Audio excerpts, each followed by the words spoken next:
ओए जाए काम कर, ये ले अदरक ला 50 रुपए का, और 50 रुपए की गोभी ला, और 50 रुपए के ना टमाटर ले आ।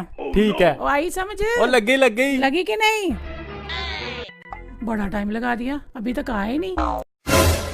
मम्मी हाँ वहाँ पंगा पड़ गया। क्या? वहाँ जाकर ना सारे नोट मिक्स हो गए। मुझे समझ नहीं आ रही कौन से नोट का अदरक लाना, कौन से 50 की गोभी लानी, कौन से 50 का टमाटर लाने। समझ नहीं आ रही मम्मी कुछ मुझे। इधर पकड़ा, मैं खुद ही ले आती हूँ जाके।